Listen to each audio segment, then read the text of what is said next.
말씀 본문은 에레미야서 15장 15에서 20절 말씀입니다.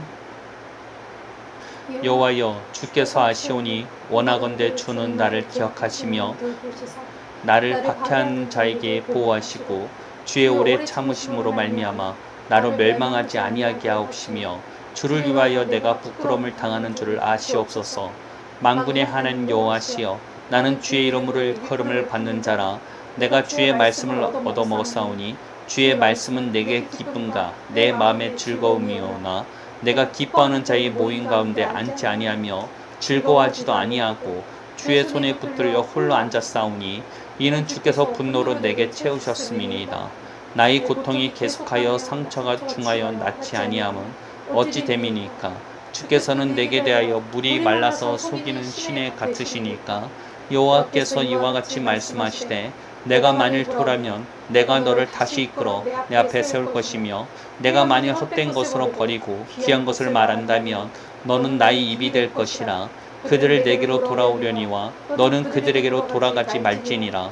내가 너로 이 백성 앞에 견고한 노선병이 되게 하리니 그들이 너를 칠지라도 이기지 못할 것은 내가 너와 함께하여 너를 구하여 건짐이라. 여호와의 말씀이니라. 아멘. 오늘 말씀 선포할 말씀 제목은 탄식이 찬양과 감사로 라는 제목으로 말씀을 선포하고자 합니다. 오늘 우리가 읽은 이 본문에는 에레미야 선지자의 탄식이 나오게 됩니다. 왜냐하면 그는 하나님의 말씀에 순종하여서 하나님의 메시지를 백성들에게 선포하였지만 백성들은 회개하거나 돌이키기는커녕 오히려 에레미야 선지자를 핍박하는 일이 이루어지게 됩니다. 그 당시 유다 백성들은 극단적인 선민의식과 안전주의가 팽배한 상태였습니다. 자신들은 하나님께서 선택하신 백성일 뿐 아니라 예루살렘에 하나님의 성전을 모시고 있기 때문에 자신들은 안전할 것이라는 생각을 하고 있었습니다. 실제로 북이스라엘이 아수르에게 멸망당했을 때 유다는 그 아수르의 공격에서 어떻게 보면 버팀을 당했습니다. 그들이 강해서 아수르에게 버팀을 당한 게 아니라 아수르가 공격하다가 그냥 갑자기 자신들의 고향으로 돌아가게 되었습니다. 이런 일이 일어나게 되자 그 당시 유다 백성들은 자신들이 하나님의 성전을 모시고 있기 때문에 우리가 멸망당하지 않았어 라는 이런 기이한 믿음이 생기기 시작됩니다. 자신들이 어떻게 살아도 상관없고 하나님의 성전이 예루살렘에 있기 때문에 자신들은 안전하다라는 생각들이 굉장히 퍼지게 되었다는 것입니다. 그런데 그러한 믿음을 갖고 있는 사람들이 에레미야의 메시지에 반응을 했을까요? 오히려 자신들은 열심히 종교생활을 하고 열심히 하나님께 나아가는데 왜 우리 보고 회개하라 그러냐? 왜 우리의 죄를 짓지도 않는 죄를 막 지적하느냐 라면서 거꾸로 에레미야를 저주하고 핍박하는 일이 일어나게 되었다는 것입니다. 뿐만 아니라 종교적으로 열성적인 사람들 뿐만 아니라 그 당시 그 민족주의자들이죠. 그들은 그 자신들이 멸망당하고 포로로 끌려갈 것이라는 에레미야의 메시지를 전혀 받아들이질 않아요. 자신들은 어떻게든 이 유다를 부흥시켜서 살아남을 생각을 하고 있는데 에레미야는 그 반대의 메시지를 전하고 있으니 그는 더욱더 사람들에게 고립되고 핍박당하고 어려움을 처하게 되었다는 것입니다. 그렇게 예레미야 선지자는 그 울분을 갖고 하나님 앞에 선포하게 되는 것이에요.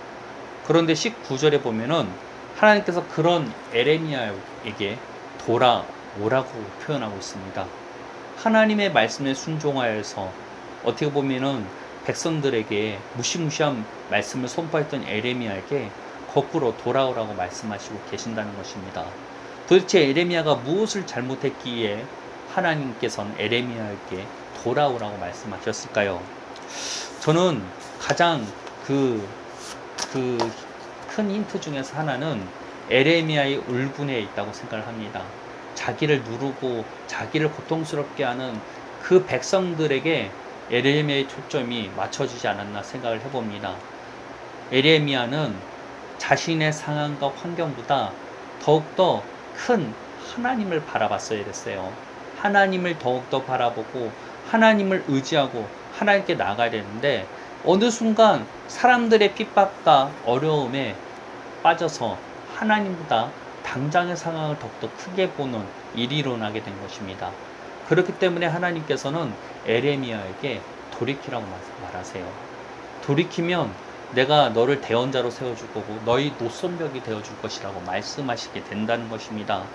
사실 이 말씀을 묵상할 때 그 사도행전에서 나오는 바울과 실라가 생각이 났습니다. 그들은 복음을 전했다는 이유로 감옥에 갇히게 되었고 거기서 심한 매질을 당하게 되었죠. 그럼에도 불구하고 그들은 자신들이 복음을 전함으로 말미암아 핍박받는 것에 오히려 기뻐하는 일이 일어나게 됩니다. 하나님 앞에 찬양하고 감사 기도를 이루는 일이 되었죠. 그들에게는 당장 상황과 어려움이 두려운 게 아니에요. 그들의 눈에는 하나님이 훨씬 더 커 보였다는 것입니다. 그렇게 복음을 전하는데 자신들이 오히려 부딪힘을 당하고 오히려 핍박당하는 것으로 거꾸로 기뻐하는 일이 일어나게 되었다는 것입니다. 우리에게 오늘날 정말로 필요한 건 이런 것이 아닐까요? 당장 닥쳐오는 상황과 환경에 눌려서 여기서 허우적거리는 것이 아니라 이 상황과 환경보다 더욱더 크신 하나님을 바라보고 나가야 되는 게 우리의 부르심이 아닐까 생각을 해봅니다. 제가 얼마 전에 이제 송기철 장로님의 설교를 보았는데요. 사실 요 몇 주 동안은 송기철 장로님의 설교를 굉장히 피했어요. 제가 항상 뭔가 다운되었을 때 꼭 하는 행동이 있습니다. 그게 송기철 장로님 같은 이제 귀한 설교들을 듣지 않는 건데요. 근데 참 이게 독특한 설교 제목으로 송기철 장로님이 설교를 하셨더라고요. 제목이 슬기로운 신앙생활 꿀팁 8가지라는 제목으로 말씀을 전했습니다. 저는 가장 기억에 남는 게 이 첫 번째 꿀팁이었어요. 그게 뭐냐면 우리가 행복을 위해서 살 것이 아니라 이미 행복하기 때문에 살아야 된다는 거예요. 참 이 말을 딱 듣자마자 뭔가 제 머리에 망치를 탁 두들기는 느낌이었어요. 나는 이미 하나님의 자녀고 백성임에도 불구하고 주님의 부르심 속에서 살지 못하고 계속해서 행복을 추구하면서 지금은 행복하지 못하다고 생각하고 계속 찾고 구하고 그 안에서 그런 삶을 살았지 않았나 생각을 했어요.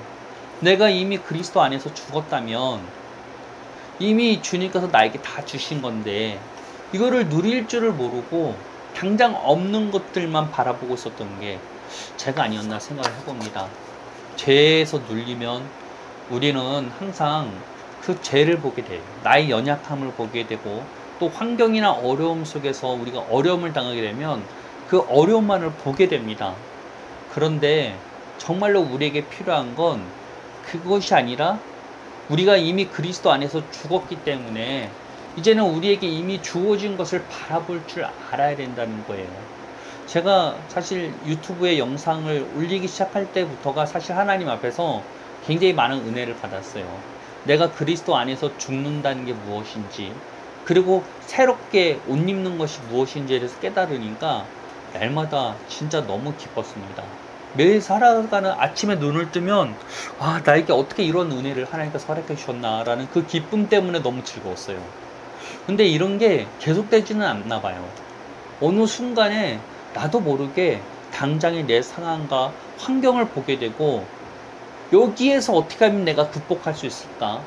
여기에서 어떻게 내가 벗어날 수 있을까? 이 죄에서 내가 어떻게 이길 수 있을까? 어떤 루틴을 계획해 볼까? 여기에서 계속 초점을 맞추고 있었다는 거예요. 근데 주님께서 내게 요구하시는 거는 그 당장의 상황에서 벗어나려고 그러고 나의 연약함에서 괴로워하는 내가 이미 그리스도 안에서 죽었다는 거예요. 죽었기 때문에 부인하고 이제는 새로운 옷을 입어야 된다는 거예요. 사단은 계속해서 우리에게 당장의 상황, 나 자신을 보게 합니다. 죄를 보게 만들고 그 죄 안에서 어떻게 보면 사단이 원하는 판은 우리가 하나님의 말씀을 보지 못하고 당장 내게 닥쳐오는 상황과 어려움 안에서 허우적거리는 게 사단의 목적이에요. 죄에서 괴로워하고 이 연약함에서 벗어나기 위해서 우리는 나름대로 주님을 찾고 구하잖아요. 그러나 우리가 그 죄 가운데에서 계속 그 죄를 바라보고 있으면은 절대 이길 수가 없다는 거예요. 사단이 만들어 놓은 판 위에 있으면 우리는 절대 거기에서 벗어날 수가 없다는 거예요. 아무리 죄를 이겨보려고 어떤 고행을 하고 눈물을 짜고 기도를 하고 계획을 짜도 죄에 집중된 우리의 초점이, 만약에 죄에 초점이 맞춰져 있다면 우리는 절대 승리할 수가 없다는 것입니다. 우리가 승리할 수 있는 판을 뒤집는 방법밖에 없어요. 사단이 우리에게 주어진 판을 뒤집는 방법밖에 없다는 거예요.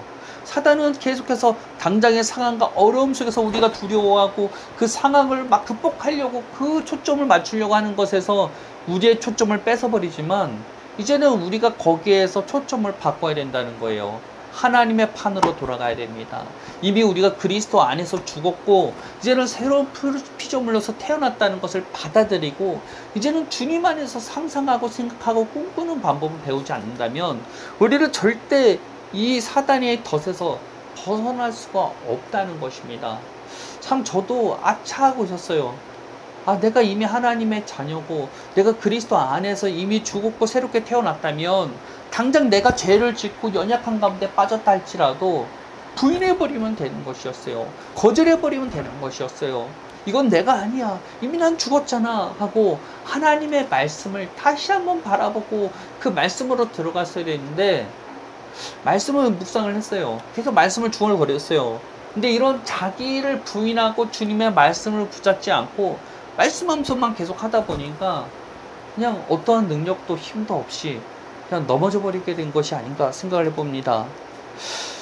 저도 어떻게 보면 에레미야와 같이 돌이켜야만 하는 상황이었던 것 같아요. 나를 묻고 있는 세상에서 벗어나 하나님께서 나에게 허락하신 약속을 바라봐야 한다는 것이죠. 다시 한번 우리는 세상에 묶이고 죄에 묶이고 그런 옛사람들을 부인해 버려야 된다는 것입니다. 우리는 승리할 수 있습니다. 복음이 우리에게 주어진 이유와 목적은 단순하게 우리가 예수 믿고 천국 가기 위한 목적이 아니라는 거예요. 우리가 지금 여기에서 이 땅 가운데서 승리할 수 있게 주어진 것이 복음이라는 것입니다. 복된 소식이라는 것입니다. 우리는 이 복된 소식에 우리의 초점을 맞춰야만 승리할 수가 있다는 거예요. 이 복음으로 생각할 수 있어야 돼요. 이 우리에게 주어진 약속대로 세상을 바라보고 나를 바라볼 수 있어야 된다는 것입니다. 더 이상 우리의 생각과 우리의 마음을 사단이 만들어둔 상황과 어려움, 연약함에 초점을 맞출 것이 아니라 우리의 초점은 하늘에 있어야 된다는 것입니다. 우리의 초점은 하나님에게 있어야 된다는 거예요. 당장 닥쳐오는 세상과 환경보다 하나님의 말씀과 하나님을 더욱더 크게 보지 않는다면 우리는 승리할 수 없다는 사실을 반드시 깨달아야 된다는 것입니다. 요즘 자기 개발서들을 보면은 자기의 의식을 바꾸는 법에 대해서 이야기를 많이 해요.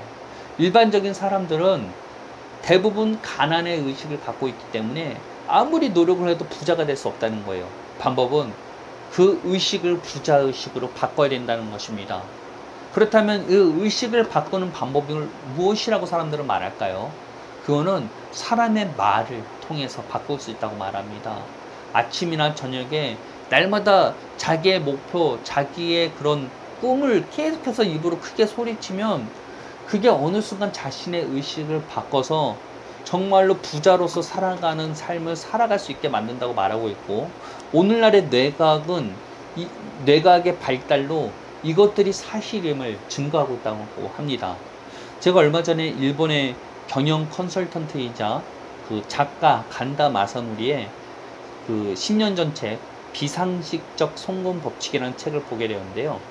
이 책은 그 당시 일본의 굉장히 많은 사람들에게 읽혀진 책이라고 합니다. 그리고 많은 사람들이 이 책을 읽고 정말로 부자가 되어서 이 간다 마사노리에게 막 연락을 하고 난리가 났다는 책이에요. 근데 이게 우리나라에서 그렇게 인기를 못 끌다가 최근에 인기를 막 끌어서 막 책을 중고책인데도 3만원, 4만원, 10만원 넘게 돈을 지불해서라도 사람들이 사는 기이한 현상이 일어났다고 합니다. 근데 이 사람도 우리의 의식에 대해서 이야기를 하는데요. 그 사람이 말하는 이제 의식을 바꾸는 방법 중에서 하나가 잠들기 전에 자신의 목표 10가지 생각나는 대로 장기 목표든 단기 목표든 간단하게 쓰고 아침에 일어나서 이거를 보는 거예요.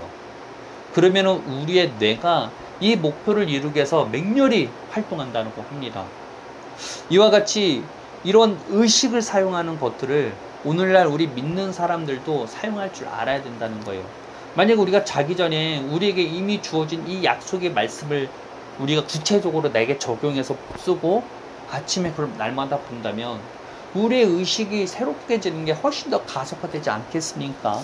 우리는 하나님의 말씀을 지식적으로 알고 암기하는 것을 넘어서서 우리의 의식을 바꿀 줄 알아야 된다는 거예요. 하나님의 말씀으로 생각하고 하나님의 말씀으로 사고하려면 단순히 지식으로 되는 게 아니라는 것입니다. 우리의 의식을 새롭게 할 줄 알아야 돼요. 그리고 우리의 의식을 새롭게 하는 그 방법이 하나님의 말씀을 말하는 것부터 시작된다는 것입니다. 늘 죄에 눌리고 연약하고 넘어지는 나 자신을 생각하는 것에서 벗어나서 이제는 우리가 그 하나님의 말씀에 우리의 초점을 맞춰야만 된다는 것입니다. 그것이 우리의 의식을 바꾸는 것이에요. 하나님의 말씀을 날마다 말함으로써 우리의 의식을 새롭게 해야만 우리는 날마다 이 연약한 가운데서 우리의 생각을 바꿀 수가 있다는 것입니다. 스키 선수들이 스키를 탈 때 나무 사이를 이렇게 왔다 갔다 지나가잖아요. 근데 그들의 훈련은 나무와 나무 사이에 집중하는 게 그들의 훈련이라고 합니다. 순간적으로 나무에 초점을 맞추면 나무에 충돌되게 되어 있다는 거예요. 우리의 생각이 계속해서 죄 가운데 죄를 어떻게 버틸까, 죄를 어떻게 이길까 이런 것에 초점이 맞춰져 있다면 우리는 죄의 노예가 될 수밖에 없다는 거예요. 벗어날 수 있는 방법은 죄가 아니라 하나님의 은혜, 하나님의 약속, 우리에게 이미 주어진 것에 계속해서 초점을 맞추는 훈련이 우리에게 필요하다는 것입니다. 이와 같이 죄에 벗어나겠다고 죄에 대해서 막 연약함에서 의식하고 그 의식을 많이 한다고 해서 의식을 함으로 아무리 기도를 많이 하고 금식하고 노력한다고 해서 절대 벗어날 수 있는 게 아니라는 거예요. 의식을 새롭게 해야 우리의 노력이 대가를 받을 수가 있습니다. 우리의 의식을 새롭게 하나님의 말씀으로 새롭게 해야만 우리가 하나님께 온전히 드려지는 기도가 되는 거예요. 우리가 하나님께 온전히 드려지는 금식이 되는 거예요. 왜 안 되냐? 왜 못하냐? 이거 좀 어떻게 해결해 주세요. 이걸로는 100시간을 기도해도 안 된다는 것입니다. 의식을 새롭게 할 줄 알아야 됩니다. 내가 그리스도 안에서 이미 주었고 새롭게 태어났다는 사실을 깨달아야 된다는 것입니다. 알아야 되는 거예요. 우리는 이미 하나님 나라의 법정에서 이미 죄인이 아니라 의인으로서 판정이 났습니다. 세상은 없어지고 세상은 소멸한다 할지라도 하나님 나라의 말씀은 없어지지 않는다는 거예요. 하나님의 판결은 영원히 없어지지 않고 우리에 남는다는 거예요. 그러면 영원히 없어지지 않는 그 말씀에 우리의 마음을 실어야 되지 않겠습니까? 그렇게 우리는 우리의 의식을 하나님의 약속으로 새롭게 할 필요가 있다는 것입니다. 이것이 죄의 지배에서 벗어날 수 있는 실만이라고 저는 믿고 있다는 것입니다. 복음이 주어진 이유는 아까 말했던 것처럼 우리가 천국 가기 위해서 주어진 것이 아니에요. 우리가 지금 여기에서 이 복음을 통해서 승리할 수 있게 주어진 것이 복음의 목적이라는 것입니다. 그렇게 우리는 날마다 믿음으로 우리의 의식을 새롭게 할 수 있어야 됩니다. 날마다 우리에게 주어진 죄를 짓고 상황이 좋지 않고 막 이런 것에 초점을 맞출 것이 아니라 우리에게 주어진 약속에 우리의 말씀을 붙잡을 줄 알아야 된다는 것입니다. 에레미야가 하나님의 말씀대로 하나님의 약속을 선포했을지라도 사람들의 저주와 핍박을 통해서 괴로워하고 고통스러웠을 때 오히려 하나님은 그에게 돌이키라고 말하고 있습니다. 오늘날 우리들에게도 마찬가지라는 거예요. 우리가 나름대로 거룩한 생각을 갖고 죄에서 이겨보려고 아무리 노력하고 우리가 어떻게 하면 지금 상황에서 벗어나려고 아무리 하나님께 무릎 꿇고 기도한다 할지라도 우리가 여기에서 돌이키지 않는다면 사단이 우리에게 만들어둔 판 위에서 벗어나지 못한다면 우리의 기도는 하나님께 상달될 수가 없다는 거예요. 내가 그리스도 안에서 이미 죽었음을 받아들이고 부인해버리고 이제는 하나님의 나라의 말씀대로 생각하고 바라볼 줄 알아야 된다는 것입니다. 이것이 정말로 중요합니다. 저희 주변에는 저를 포함해서 모두가 계속해서 당장의 상황에서 벗어나려고 허우적거려요. 그러나 우리가 허우적거리면 허우적거릴수록 죄는 우리를 더욱더 빠르게 삼켜가기 시작한다는 것입니다. 어느 순간에는 우리의 열정은 정말로 아무 의미도 없게 만들어버려요. 허무함과 고통 가운데서 살게 만들어버린다는 것입니다. 이미 우리는 그리스도 안에서 죽었습니다. 그렇기 때문에 우리는 그것을 부인해버리고 죄에 묶이고 환경에 묶이는 나 자신을 부인해버리고 하나님께서 우리에게 주어진 그 기업의 영광의 풍성함이 무엇인지를 이제는 우리는 선포할 수 있어야 된다는 거예요. 우리가 날마다 고백하고 선포할 때, 그리고 이것을 그냥 단순하게 고백하고 선포할 뿐만 아니라 이것을 직접 손으로 쓰고 아침에 자기 전에 쓰고 아침에 일어나서 보고 계속해서 선포할 때 우리의 의식은 반드시 새롭게 될 것입니다. 우리는 반드시 승리할 수 있습니다. 그렇기 때문에 용기를 내고 더 이상 이 죄의 사단이 만들어둔 판, 죄를 보게 만들고 당장의 어려움을 보게 만들어놓은 판에서 벗어나서 하나님께서 우리를 위해서 예비하신 판 위에서 사시길 바랍니다. 하나님이 예비하신 판은 복음 위에서 생각하고 복음으로 상상하고 복음으로 잡아들이는 거예요. 우리는 하나님의 놀라운 그 사랑과 은혜를 이미 받고 있는 존재들이라는 것입니다. 하나님은 우리를 돕기 위해서 날마다 준비가 되어 있어요. 하나님은 날마다 우리를 돕는 분이십니다. 그렇기 때문에 그 하나님을 신뢰하고 그 하나님의 약속을 신뢰할 수 있어야 되는 거예요. 단순하게 지식으로 안 됩니다. 의식을 새롭게 할 수 있어야 돼요. 우리의 의식은 우리의 입술에 달려 있습니다. 하나님의 약속을 주야로 묵상하는 삶을 사시길 바랍니다. 계속해서 주야로 중얼거리고 고백하고 자기를 부인해야 우리가 진짜 복음의 능력을 경험할 수가 있어요. 이길 수 있습니다. 승리할 수 있습니다. 더 이상 우리는 이전과 같이 살아서는 안 돼요. 이제 우리는 꽃길만 있어요. 비록 그게 좁은 길이고 가는 게 쉽지는 않습니다. 당장 막 상황과 환경이 폭풍처럼 우리를 돌아붙지라도 우리는 주님을 바라볼 수 있어야 돼요. 베드로가 그 물 위를 잠깐 걸었잖아요. 잠깐 몇 초 발을 더였잖아요. 그런데 당장 닥쳐오는 풍랑에 자기의 눈을 예수님에게서 시선이 뺏겼을 때 빠져버리는 것처럼 우리가 그와 같은 길을 걸어서는 안 된다는 거예요. 우리는 날마다 베드로처럼 넘어질 수 있죠. 베드로처럼 물에 빠질 수 있어요. 그때마다 우리의 손을 붙잡아 주시고 우리를 들어 올리시는 그 예수님을 신뢰할 수 있어야 된다는 거예요. 물에 빠져서 허우적거리는 우리가 주님께 손을 내밀 때 주님께서는 모른 척하지 않으신다는 거예요. 우리를 다시 끌어주시고 우리를 세우십니다. 우리가 실패해도 괜찮은 건 우리는 다시 도전하면 되는 거예요. 다시 한번 주님을 바라보고 상황과 환경에 빠질 것이 아니라 주님께 바라봐야 된다는 거예요. 우리가 당장의 상황과 어려움에 초점을 맞춘다고 해서 우리의 상황이 바뀌는 게 절대 아닙니다. 똑같이 어렵고 똑같이 힘들어요. 날마다 우리에게 다가오는 시련과 어려움은 계속 찾아오게 됩니다. 우리는 계속 회복할 수 없어요.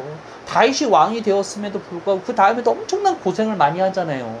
그럼에도 불구하고 우리는 지금 내 상황이 어떻지 이것보다 하나님에게 초점 맞출 수 있어야 된다는 거예요.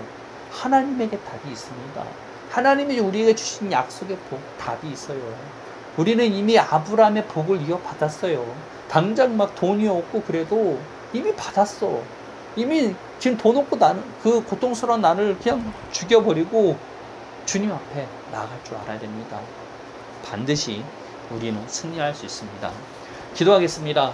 하나님 감사합니다. 정말로 주님의 은혜로 깨닫게 된 것 정말로 감사합니다. 우리는 더 이상 죄의 노예도 아니고 환경에 휘둘림 당하는 자들이 아닙니다. 우리는 하나님의 자녀요, 하나님의 백성이고 하나님의 놀라운 유업을 이미 받은 자들이 우리 자신입니다. 그 사실을 붙잡고 날마다 믿음으로 승리할 수 있는 우리들이 될 수 있게 하여 주옵소서. 우리의 시선이 우리의 연약함과 환경에 둘 것이 아니라 날마다 하나님께 둘 줄 아는 우리들이 될 수 있도록 우리를 축복하시고 이끌어 주옵소서. 이 시간 이 설교를 듣는 모든 자들을 예수님으로 축복합니다. 눈과 귀가 열려서 하나님의 음성이 들리게 하여 주옵시고 지금 닥쳐오는 어려움과 고통 속에서 허우적거리는 삶에서 주님 구원하여 주옵소서. 지금 당장의 상황과 어려움이 아니라 하나님의 말씀을 바라볼 줄 아는 영적인 눈이 열리게 하여 주옵소서. 그러므로 말미암아 날마다 복음 가운데서 복음의 능력이 무엇인지 날마다 경험하여서 승리하고 주님의 놀라운 일들을 간증할 수 있는 자들이 되도록 예수님의 이름으로 축복합니다. 주님, 날마다 우리와 함께하여 주시고 동행하여 주심에 감사하며 예수님의 이름으로 기도합니다. 아멘.